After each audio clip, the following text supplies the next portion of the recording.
Good morning. उम्मीद है कि सारे लोग अच्छे होंगे, पढ़ भी अच्छा रहे होंगे, पढ़ना भी चाहिए। हाफ ईयरली एग्जाम भी आपके करीब ही आ रहे हैं, तो उसकी भी तैयारी करनी है आपको। बढ़िया से तैयारी करते रहिए। प्रदर्शन जो हो हाफ ईयरली का आपका बहुत अच्छा सा होना चाहिए।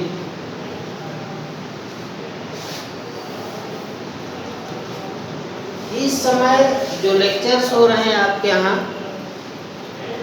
उनमें न्यूमेरिकल्स चल रहे हैं। कल न्यूमेरिकल्स बताए थे एडियाबैटिक और आइसोथर्मल प्रोसेस के। इसके पिछले दिन भी यही हमने बताया था न्यूमेरिकल, क्योंकि न्यूमेरिकल्स थोड़े ज़्यादा होते हैं। कोशिश हम कर रहे हैं कि इमेज आपको भेज दें और कुछ जहाँ तक जो सहायता हो सकती है न्यूमेरिकल्स की, तो हम बता रहे हैं। आज न्यूमेरिकल्स जो आएंगे आपके, वो हीट इंजन के आएंगे। इंजन आपने पढ़ा है, ठीक है, तो हीट इंजन के न्यूमेरिकल्स हम कुछ बता रहे हैं और इसी की फोटोज भी आएंगी आपके पास, ठीक है। तो एक न्यूमेरिकल है एक कार्नो का इंजन।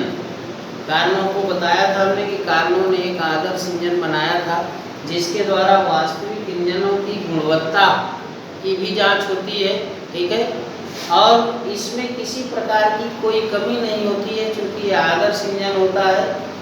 फ्रेंच इंजीनियर सादी कार्नो ने इसका निर्माण किया था। फ्रेंच इंजीनियर सादी कार्नो ने इसके अतिरिक्त आपका प्रसिद्धित्र भी बनाया था, फ्रिज भी बनाया था। लेकिन इस वर्ष 30% जो कोर्स लेस हुआ है, तो उसमें से आपका रेफ्रिजरेटर हटा दिया गया है, इसीलिए हमने रेफ्रिजरेटर नहीं बताया। कार्नो की थ्योरम्स हैं आपकी। कार्नो की थ्योरम्स के जो 2 भाग थे, उसको बताया भी था हमने, सिद्ध भी किया था।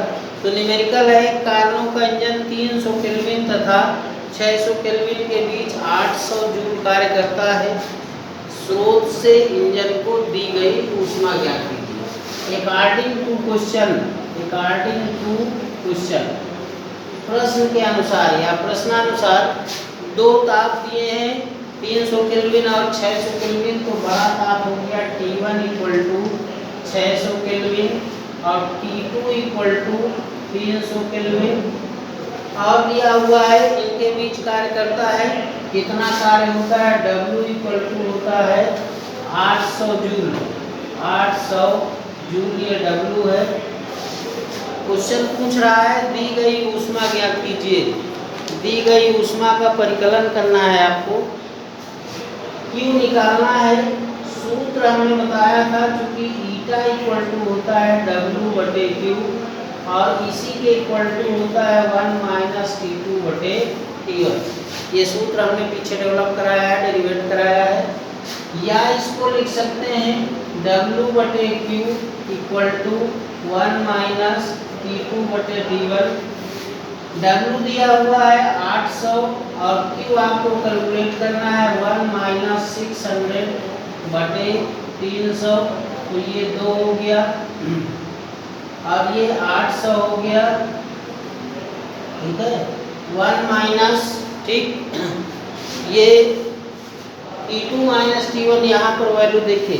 तो फिर कहा करता हूँ कि कहीं अगर न्यूमेरिकल्स में माइनर मिस्टेक, ह्यूमन मिस्टेक आ जाती है, तो उसको देख लिया करें। ये 1 - 300 है T2 और T1 दिया है 600। W/Q, W दिया है आपका 800 और Q आपको कैलकुलेट। न्यूमेरिकल ये वैल्यू खुद हल कर लीजिए। तो ये 3 × 6, 1 - 1/2, 800/Q और ये 1/2। तो 800/Q बराबर हो गया 1/2। इसका क्रॉस मल्टीप्लाई कर दीजिए, तो Q बराबर हो गया 1600 जूल। Q बराबर 1600 जूल। ये आपकी क्या आ गई, ऊष्मा, जिसकी गणना करनी थी आपको ऊष्मा की, ये ऊष्मा है, ठीक है। दूसरा क्वेश्चन है, एक कार्नो इंजन 10 डिग्री सेंटीग्रेड तथा 110 डिग्री सेंटीग्रेड के बीच कार्य करता है। वह 746 जूल ऊष्मा प्रति चक्र स्रोत से लेता है। गणना करनी है, ठीक है। क्या क्या गणना करनी है वो दिया हुआ है, ठीक है। ये ऐसा क्वेश्चन है जिसमें 2-3 चीज़ें एक साथ आ जाती हैं, तो जो सूत्र अप्लाई किए जा रहे हैं वो सारे सूत्र पर कम से कम हमारे द्वारा एक सवाल आप तक पहुंच जाए, हम ये कोशिश करते हैं। तो दिया हुआ है एक कार्नो इंजन 10 डिग्री सेंटीग्रेड तथा 110 डिग्री सेंटीग्रेड के बीच कार्य करता है। वह 746 जूल ऊष्मा प्रति चक्र लेता है।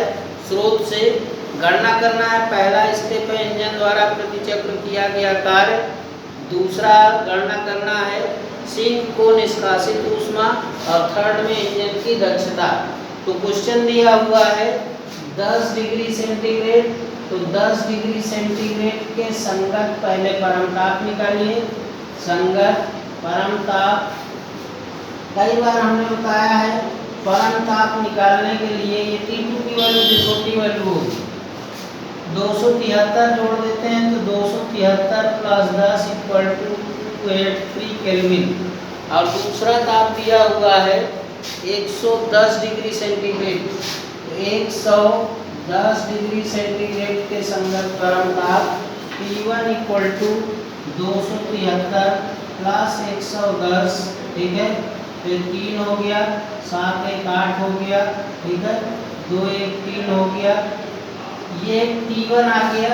T1 और T2 को हमने किया है डिग्री सेंटीग्रेड से किसमें बदल दिया है, परम ताप में। W आपको निकालना है, पहले स्टेप में निकालना है इंजन द्वारा प्रति चक्र किया गया कार्य। तो पहला स्टेप है W का सूत्र होता है Q T2 - T1 बटे T1। अब ये सारी वैल्यू आप रख लीजिए। Q रख लीजिए 746 दिया है, T2 है आपका 283, ठीक है, 383, और ये है 283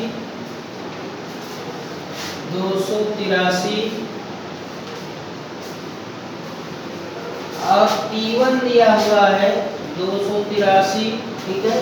कैलकुलेट कर लीजिए, कैलकुलेशन अपने खुद कर लीजिए। उत्तर आ जाएगा आपका 194.78। 194.78 पूरा भाग खुद कर लीजिए, ज़्यादा अच्छा है। बेहतर यही है कि न्यूमेरिकल में जो कैलकुलेशंस है उसको आप खुद हल करें, ये ज़्यादा ठीक है। दूसरे स्टेप में दिया है, दूसरा निकालना है आपको। दूसरे में सिंक को निष्कासित ऊष्मा, तो W बराबर लगा दीजिए Q1 नंबर दूसरा पार्ट है Q1 - Q2। सिंक को निष्कासित ऊष्मा निकालनी है, मतलब Q2 आपको निकालना है। तो Q2 = हो गया Q1 - W, ठीक है। Q1 दिया हुआ है 746, और ये अभी निकाले हैं वैल्यू आप 194.78। इसको घटा लीजिए, उत्तर मिल जाएगा। घटाएंगे तो उत्तर आता है 551.2, 551.22, ठीक है। ये जूल आपकी आ गई सिंक द्वारा निष्कासित ऊष्मा Q2। इंजन के सभी पार्ट हमने बताए थे, पहले होता है ऊष्मा स्रोत, फिर किया गया कार्य चक्र, और इसके बाद ये है आपका सिंक। 3 भागों में इंजन होता है।